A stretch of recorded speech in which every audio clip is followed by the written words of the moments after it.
नमस्ते, प्रणाम। हम अनीता विश्वकर्मा दीदी चैनल में आप सबके स्वागत करते हैं। आप सब कैसे हैं? हम तो ठीक है। उम्मीद करते हैं आप सब बहुत अच्छा होंगे, मस्त होंगे और नए नए गाना के इंतजार करते होंगे। तो प्लीज़ आप सभी चैनल को सब्सक्राइब करें, जितना भी हो सके सपोर्ट करें और बहुत सारा प्यार आशीर्वाद दें दीदी के और हम दें साथ ही हाँ, हमारा दीदी करें हम दे जाए दीदी कह रही है तब हम दीदी के लगाए आई। हाँ, जब ढेर के हमें आशीर्वाद दे जाबा तब हाँ। हम इनके सपोर्ट करें, तब हमारा सपोर्ट करी हैं तो नहीं तो हम कहाँ से करवे। हाँ। तो बहुत सारा प्यार और आशीर्वाद दे जाओ। और हमारे चैनल है ड्रीम हाउस प्रोडक्शन, हमारे चैनल पे आप सब जाइए, सब्सक्राइब करिए और नया नया गाना सुने खातिर चैनल को सब्सक्राइब करिए। और फिर अच्छा अच्छा गाना म्यूजिक भी सुने खातिर दीदी के चैनल सब्सक्राइब करें। दीदी भी बहुत अच्छा अच्छा गाना म्यूजिक पे भी गावत हैं।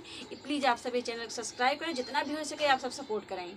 तो देखा दीदी का सुनावत है ना आप सबके बीच में और सुना नाच गीत लेके आए हैं, सुने और कैसन लागे बताइए। ठीक, सुनावा दीदी।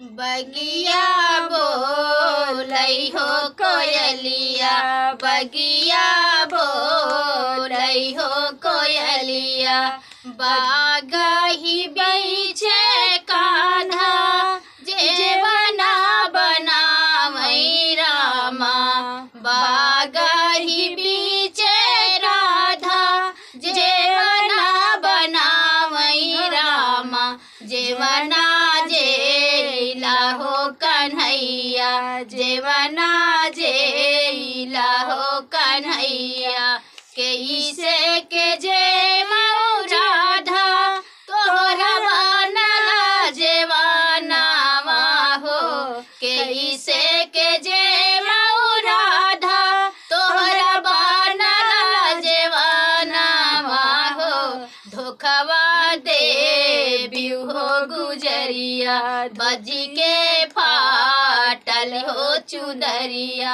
धोखवा दे बिहू हो गुजरिया, बजी के फाटल हो चुनरिया, बजी के फाटल हो चुनरिया, बगिया बोलई हो कोयलिया, बगिया बोलई हो कोयलिया, बागही पीछे राधा गेरुआ भरावई रामा, बागही पीछे राधा गेरुआ भरावई रामा, गेरुआ घोटिला हो कन्हैया, गेरुआ घोटिला हो कन्हैया, कैसे के घोटऊ राधा तोहरा भरला गेरुआ हो,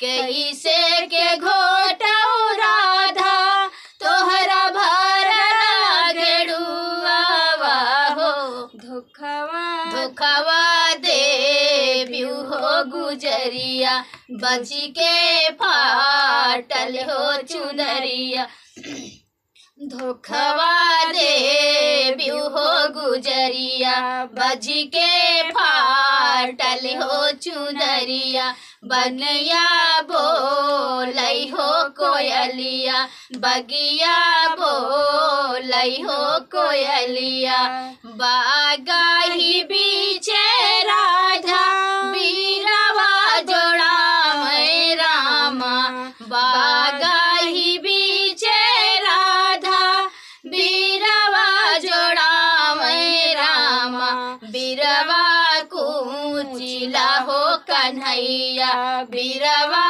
कूचिला हो कन्हैया, कैसे के कूचऊ राधा तोहरा जोरला बिरउआ हो, कैसे के कूचऊ राधा तोहरा जोड़ला बिरउआ हो, धोखवा दे बिहू हो गुजरिया, बजी के फाटल हो चुनरिया, धोखवा दे बिहू हो गुजरिया, बजी के फाटल हो चुनरिया, बगिया बोलई हो कोयलिया, बगिया बोलई हो कोयलिया, बगिया बोलई हो कोयलिया, बागही बीचे राधा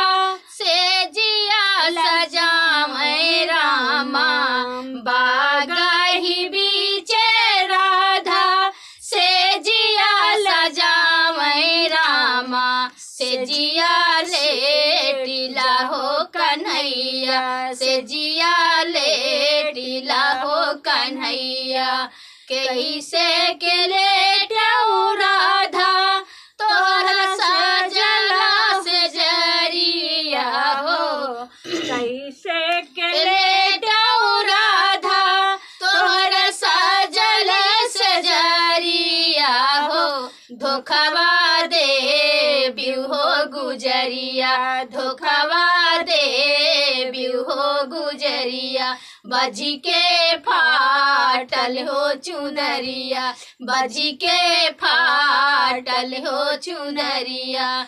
कैसन लागे कमेंट में बताइए भैया। हमार सिस्टर गाए इनको मस्त के।